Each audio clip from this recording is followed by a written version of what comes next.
بسم الله الرحمن الرحيم. الحمد لله نحمده ونستعينه ونستغفره ونعوذ بالله من شرور أنفسنا ومن سيئات أعمالنا.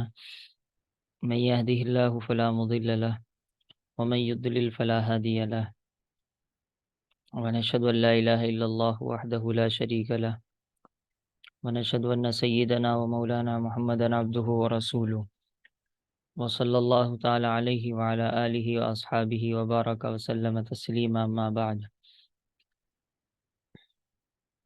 کلام و سکوت نبوی صلی اللہ تعالیٰ علیہ وسلم، یعنی آپ صلی اللہ تعالیٰ علیہ وسلم کب بولتے تھے، کیسے بولتے تھے، کب خاموش رہتے تھے. معلوم ہوا ہے کہ تم زیادہ بولتے ہو، تو ذرا دھیان سے پڑھنا. شمائل ترمذی اور سنن بیہقی میں حضرت ہند بن ابی حالہ سے مروی ہے کہ حضرت صلی اللہ تعالیٰ علیہ وسلم بلا ضرورت بات نہ فرماتے تھے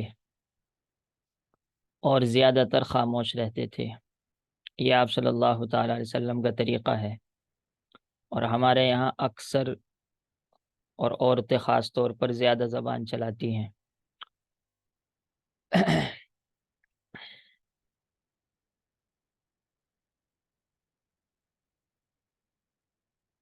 حضرت ابو الدرداء سے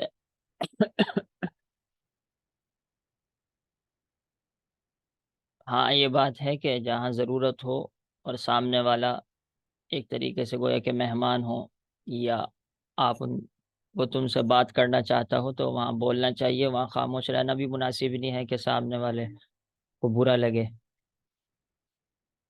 الا ایک آدمی کوئی دوسری دنیا میں ہو. میرے ساتھ ایسا ہوتا ہے کہ ہم دوسری دنیا میں ہوتے ہیں بہت سی مرتبہ، اور لوگ سوچتے ہیں پتہ نہیں کیا چکر ہے.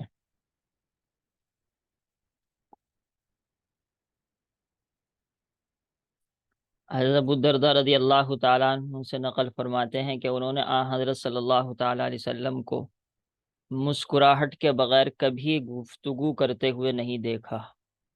تو گفتگو فرمائیں تو مسکرائیں آپ صلی اللہ تعالیٰ علیہ وسلم، تو ہمیں بھی مسکرانا چاہیے. اور آپ نے پڑھا ہوگا کہ مسکرانا صدقہ ہے. لیکن عورت مرد کے سامنے بالکل نہ مسکرائے. مرد جو غیر محرم ہوتا ہے، بالکل باہر کا، شریف عورتیں، ان سے تو خیر کیا بات کریں گی. لیکن جو چچا کے لڑکے، تایا کے لڑکے، اور شادی ہونے کے بعد دیور، جیٹھ، یہ جن سے مطلب پردہ ہے حقیقتاً، چاہے ہم پردہ کریں یا نہ کریں، ان سے مسکرانا مت چاہیے، نہ ان سے بات ہی کرنی چاہیے. ضرورت ہو تو بس.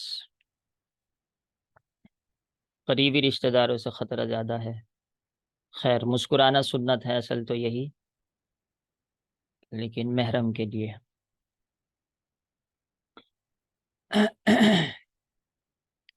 حضرت عائشہ رضی اللہ تعالی عنہا نے فرمایا کہ حضرت صلی اللہ تعالی علیہ وسلم تمہاری طرح بات چیت نہ فرماتے تھے. یعنی جس طرح میں بولتا ہوں، فٹافٹ بولتا چلا جاتا ہوں، تو ایسے آپ صلی اللہ تعالی علیہ وسلم گفتگو نہیں فرماتے تھے، بلکہ آہستہ آہستہ گفتگو فرماتے. آہستہ کا مطلب یعنی آوا الفاظ، جملے اچھی طریقے سے سمجھ میں آتے تھے. آواز تو تیز ہوتی تھی آپ کی تاکہ بات اچھی طریقے سے سمجھ میں آئے، اور ہر ایک لفظ کو الگ الگ ادا فرماتے ہیں، کیونکہ آپ صلی اللہ تعالیٰ علیہ وسلم جو بیان فرما رہے وہ شریعت بنے گی.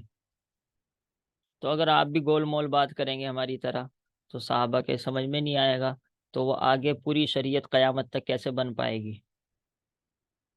تو اس طریقے سے خاص طور پر دین کے بیان کرنے والے کو اچھی طریقے سے بولنا چاہیے، کہ جسے ہر شخص جو مجلس میں موجود ہوتا یاد رکھ سکتا تھا. یہاں تک کہ اگر کوئی شخص اسی وجہ سے الفاظ بھی ایسے بولنے چاہیے جو آسان ہوں، جیسے سامنے والے موجود ہیں، اسی وجہ سے یہ جو انگلش کے الفاظ بولے جاتے ہیں ٹھیک ہے، اگر آپ کے سامنا سمجھنے والا انگلش سمجھتا ہے تو بولیے، جبکہ آپ کے دل میں اس کی بنیاد پر بڑائی نہ آتی ہو۔ لیکن ایک عام آدمی سے انگلش بولنا، وہ بیچارہ سمجھتا نہیں، تو یہ بیکار کی بات ہے، خاص طور پر اس حدیث کے خلاف ہے۔ یہ عربی کے الفاظ بولنا، کوئی انگلش نہیں، عربی کے الفاظ بول رہا ہے بے فائدہ، وہ سمجھ میں بھی نہیں آ رہے ہیں سامنے والے کے۔ یہاں تک کہ اگر کوئی شخص آپ کے کلمات گننا چاہتا تو گن سکتا تھا۔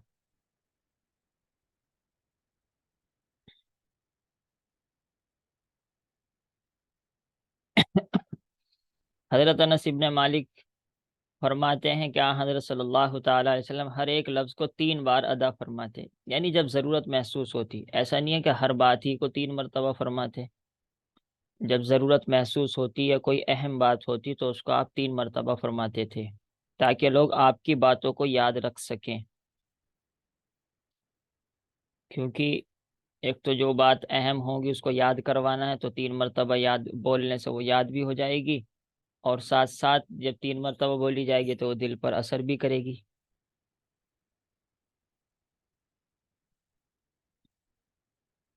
لیکن بعض مرتبہ اگر آپ بولیں گے تو سامنے والا اکتا بھی جاتا ہے، تو اس کا بھی خیال رکھنا ضروری ہے۔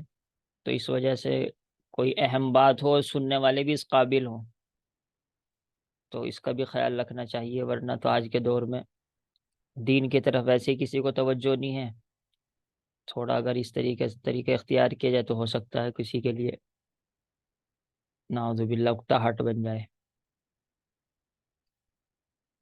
حضرت عائشہ اور ام سلمہ سے روایت ہے کہ حضور صلی اللہ تعالیٰ علیہ وسلم جب گفتگو فرماتے تو ہر بات کو 3 3 بار دہراتے تھے۔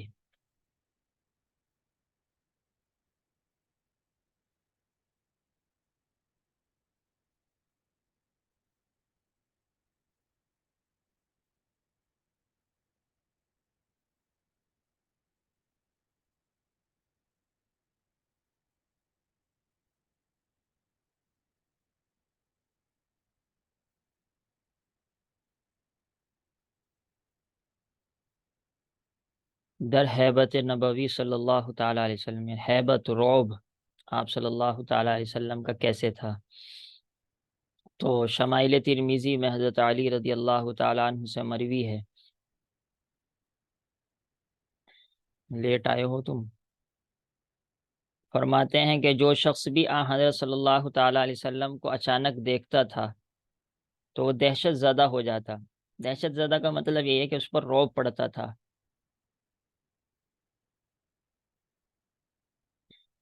جب تک کہ دیکھا دیکھا صرف۔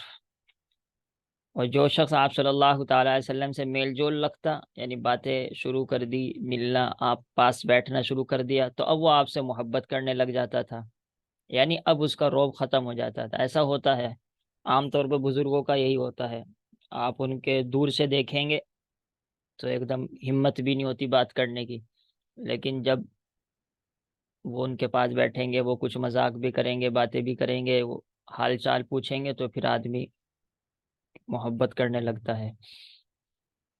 لیکن یہ بات یاد رکھو، اس چکر میں یہ رہنا کہ میں ایسا بن کر رہوں کہ میرا روب پڑے، یہ تکبر ہے۔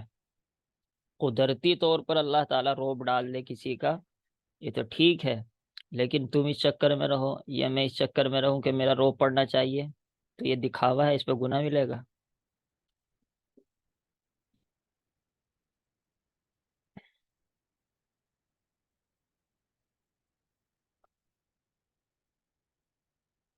حضرات صحابہ حضرت صلی اللہ تعالیٰ علیہ وسلم کی مجلس میں آپ کی فرط ہیبت یعنی بہت زیادہ رعب، فرط میں کہتے ہیں بہت زیادہ کو، سے اس طرح خاموش اور سر جھکا کر بیٹھتے تھے کہ جیسے ان کے سروں پر پرندے بیٹھے ہوں۔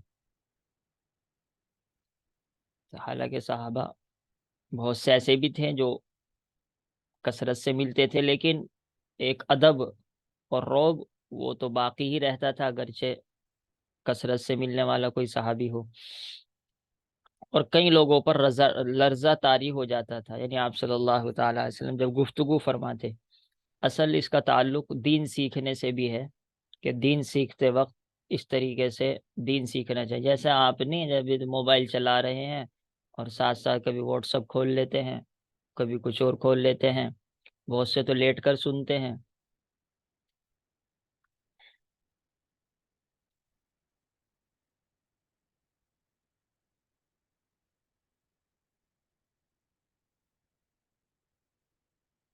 کون کون لیٹا بتلانا. کم سے کم ٹیک تو لگا ہی رکھا ہوگا. کس کس نے لگا رکھا ٹیک؟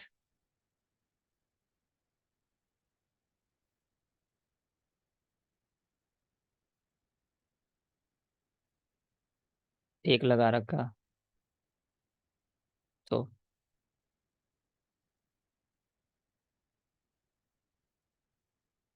ہٹاؤ، ہاتھ بھی ہٹاؤ اور ٹیک بھی ہٹاؤ.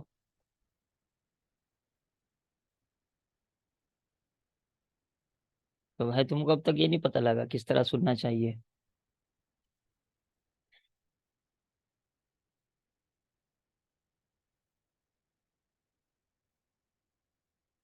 کام کرتے کرتے سنتے ہیں. چلو، نہ سننے سے تو خیر بہتر ہے، لیکن جو ایک طریقہ ہے، جیسے کہتے ہیں نا 100 میں سے 100 نمبر لانے ہیں تو اس کے طریقے یقیناً الگ ہوں گے، اور پاس ہونا ہے تو اس کے نمبر الگ ہوں گے.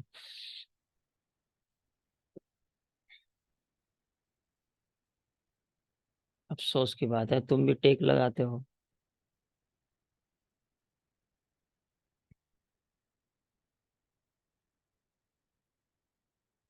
چلو.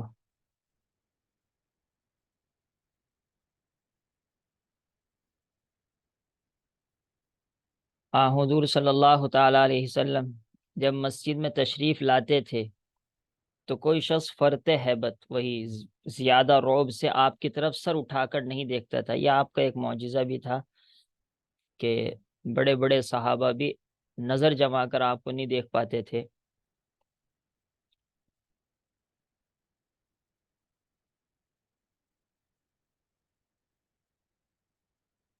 سوائے ابو بکر اور عمر رضی اللہ تعالیٰ عنہ کے.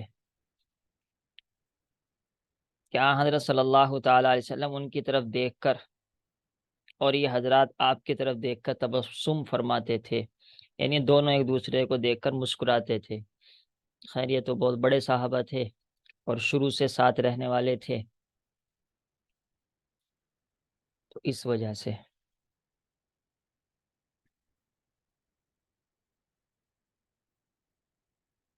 حضرت عائشہ سے نقل کیا جاتا ہے کہ حضرت صلی اللہ تعالیٰ علیہ وسلم کے نزدیک سب سے زیادہ ناپسندیدہ شے یعنی چیز دروغ گوئی، جھوٹ بولنا تھا. جھوٹ بولنا سب سے زیادہ آپ صلی اللہ تعالیٰ علیہ وسلم کو برا تھا. ہاں ایک بات ابھی وہ ایک صاحب نے پوچھی تھی، تو یہ جو کہا جاتا ہے کہ شوہر بیوی کے لیے جھوٹ بول سکتا ہے، بیوی شوہر کے لیے جھوٹ بول سکتی ہے، سارے بیان کرتے ہیں. اچھی طریقے سے یاد رکھو، امام طحاوی، امام سرخسی، بڑے بڑے جو علماء ہیں، 1000 سال پہلے جو علماء گزر سے ہیں، انہوں نے اس حدیث کا مطلب یہ بیان کیا ہے: جھوٹ سے مراد ہے ایسی بات کہنا کہ سامنے والے کو کچھ اور لگے اور آپ کچھ اور کہہ رہے ہوں. صاف جھوٹ بولنا یہاں بھی جائز نہیں ہے. یہ مسئلہ بس حدیث حدیث بیان کرتے ہیں لوگ اور اس کا مطلب نہیں بیان کرتے.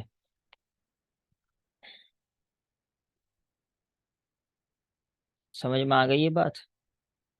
ہاتھ اٹھائیے. جھوٹ بولنا بیوی اور شوہر کے لیے جو مشہور ہے وہ جائز نہیں ہے. اس کا مطلب ہے ایسی بات کہنا جسے توریہ کہتے ہیں، کہ سامنے والا کچھ اور مطلب سمجھے اور آپ کا کچھ اور مطلب ہو.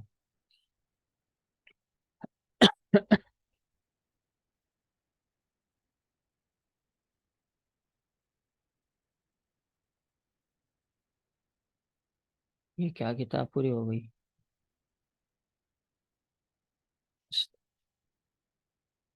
یہ در عبادت نبوی، کہ آپ صلی اللہ تعالی علیہ وسلم کیسے عبادت فرماتے تھے. حضرت صلی اللہ تعالی علیہ وسلم کے نزدیک تمام اعمال میں سے درست ترین عمل یعنی سب سے بہترین عمل وہ تھا جس پر ہمیشگی اختیار کی جائے. خواہ وہ عمل کم ہی ہو، یہ بہت اہم مسئلہ ہے۔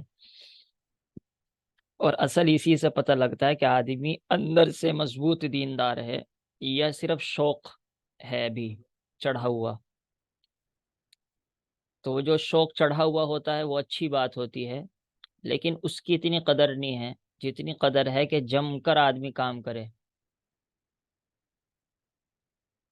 چاہے تھوڑا ہو۔ اور عام طور پر ایسا ہی ہوتا ہے کہ جب آدمی ریگولر کنٹینیو 10 سال تک کام کرے گا، عبادت کرے گا، تو وہ زیادہ لمبا نہیں کر پائے گا۔ شوق میں ہی ہوتا ہے زیادہ لمبا تو عام طور پر۔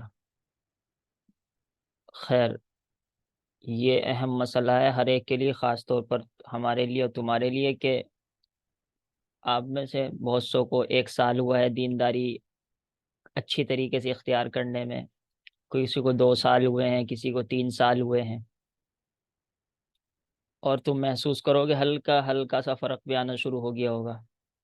تو جب 5 سال 10 سال ہو جائیں گے تو پھر بالکل ڈیم ہو جاؤ گے۔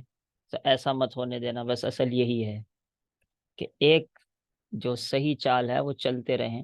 شوق تو اور جذبہ تو کم ہوتا ہے ہر ایک کا۔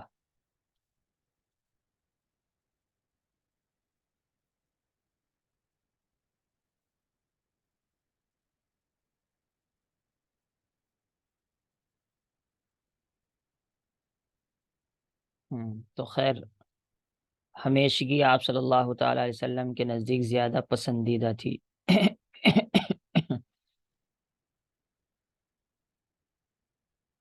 حضرت مغیرہ بن شعبہ سے روایت ہے کہ حضرت صلی اللہ تعالی علیہ وسلم تہجد میں اتنا لمبا قیام فرماتے تھے کہ آپ کے پاؤں مبارک سوج جاتے تھے، یعنی ورم آ جاتا تھا۔ رمضان میں نہیں، رمضان سے علاوہ بھی۔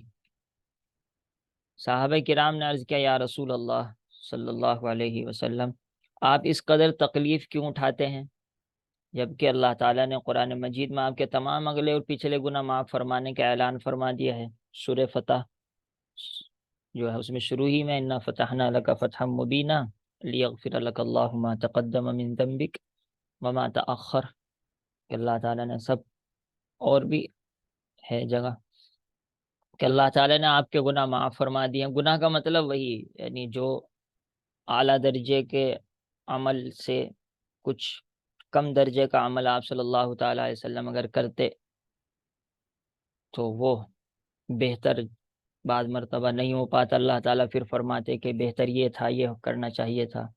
ورنہ گناہ جو ہم کرتے ہیں وہ تو خیر سوال ہی پیدا نہیں ہوتا، کوئی نبی کرے چے جائے کہ آپ صلی اللہ تعالیٰ علیہ وسلم کریں۔ یہ یاد رکھو، گناہ نہیں کرتے تھے آپ صلی اللہ تعالیٰ علیہ وسلم، ہوتا ہی نہیں تھا، یہ لفظ بس آ جاتا ہے۔ تو اتنی لمبی تہجد کیوں پڑھتے ہیں آپ؟ تو آپ صلی اللہ تعالیٰ علیہ وسلم فرمایا، کیا پھر میں اس کا شکر گزار بندہ نہ بنوں؟ یعنی کیا کئی گناہ معاف کرانے ہی کے لیے آدمی نمازیں پڑھے گا؟ اللہ تعالیٰ کے جو اتنے احسان ہیں، ان احسان کا شکر ادا کرنے کے لیے بھی تو عبادت کرنی ہے۔ جیسے ہمارے یہاں عام طور پر یہ طریقہ ہے کہ لمبی دعائیں اور لمبی نمازیں، تسبیحات کب پڑھی جاتی ہے؟ جب آدمی مصیبت میں پھنستا ہے یا کوئی کام اللہ سے کروانا ہوتا ہے، اور جب وہ کام ہو گیا، جیسے کہتے ہیں تو کون میں کون، تو یہ تو گڑبڑ ہے۔ اللہ تعالیٰ کی نعمتیں تو ہر وقت برس رہی ہیں، اب تو تمہارا کام ہو گیا، اب تو اور زیادہ عبادت کرنی چاہیے۔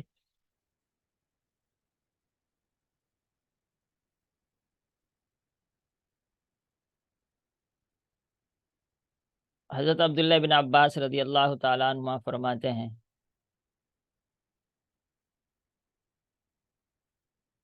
ایک رات میں اپنی خالہ ام المومنین حضرت میمونہ رضی اللہ تعالیٰ عنہ کے پاس رات کے وقت سویا۔ یہ بات ذہن میں رکھنا کہ جب مصیبت آئے گی اور کام اٹکے گا، ٹھیک ہے رونا دھونا کچھ یقیناً زیادہ ہوگا، لیکن جب اللہ تعالیٰ عیش عطا فرمائے اور وہ کام کروا دے یا پریشانی ہٹا دے، اس کے بعد اللہ تعالیٰ سے غفلت برتنا یہ بہت بڑی اللہ تعالیٰ کی بے ادبی ہے۔ بس وہی بات، تو کون میں کون، اگر تم کسی انسان کو کہہ دو یہ بات کہ بھائی اب تو کام ہو گیا، بس ٹھیک ہے آگے چل، تو اللہ تعالیٰ کے ساتھ یہ معاملہ سب کرتے ہیں۔ تو یہی ہمارا گناہ اتنا بڑا ہے کہ جس کے لیے ہر وقت استغفار کی ضرورت ہے۔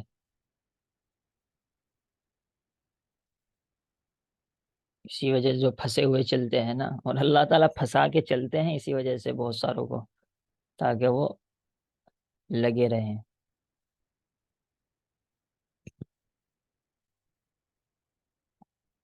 خیر، فرماتے ہیں حضرت عبداللہ ابن عباس کے، میں اپنی خالہ، سگی خالہ تھی حضرت میمونہ رضی اللہ تعالیٰ عنہ کے پاس رات کے وقت سویا تو میں تکیے کے عرض چوڑائی پر سر رکھ کر لیٹا۔ اب یہ اصل میں بس کیا بتائیں، یہ مطلب سمجھ میں آتا نہیں کہ تکیے کے عرض چوڑائی پہ کس طرح سر رکھا ہوگا۔ واللہ تعالی عالم، تکیے سے مراد یہاں گدا ہے، کیونکہ عربی میں جو لفظ بولا جاتا ہے اس کا ترجمہ تکیہ بھی صحیح ہوتا ہے، گدا بھی صحیح ہوتا ہے۔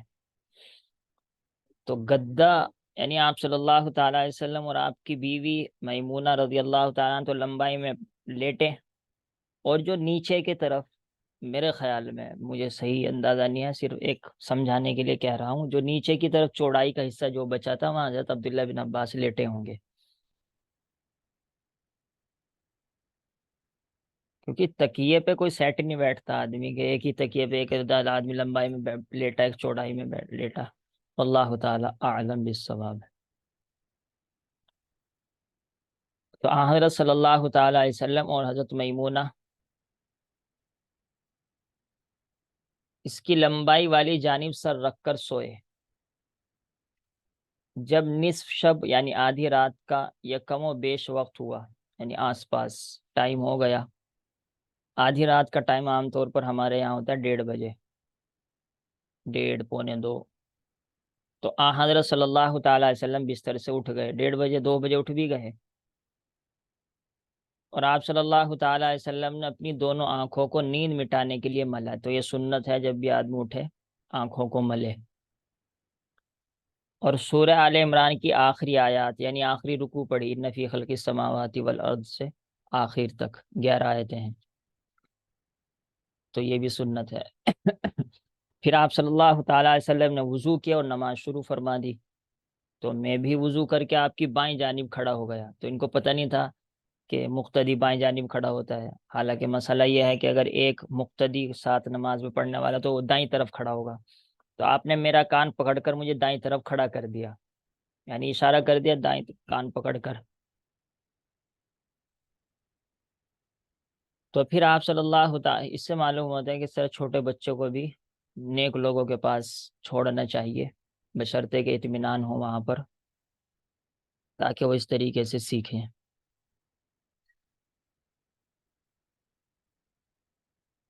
لیکن ایک مسئلہ بتا دیں، وہ بھی بتلانا پڑتا ہے، جو چھوٹے بچے ہوتے ہیں خاص طور سے وہ خوبصورت سے ہوتے ہیں، وہ ایک طریقے سے لڑکے ہی ہوتی ہیں۔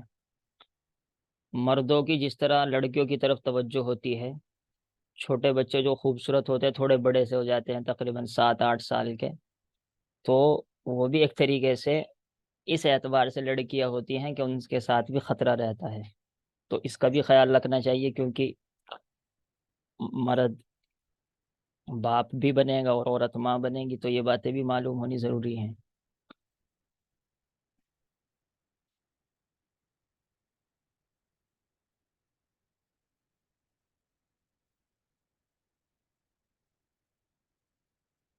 تو پھر آپ صلی اللہ تعالی علیہ وسلم نے 2-2 رکعت کر کے 12 رکعت ادا کی تہجد کی، اور پھر آپ نے وطر پڑھے۔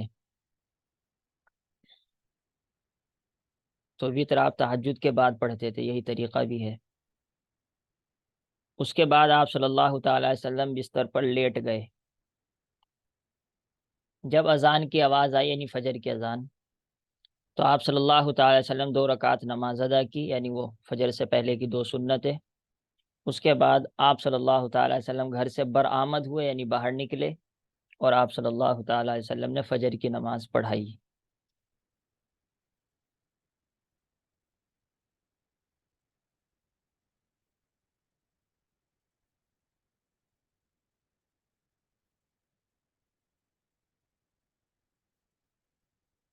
کتنی حدیثیں رہ گئی ہیں؟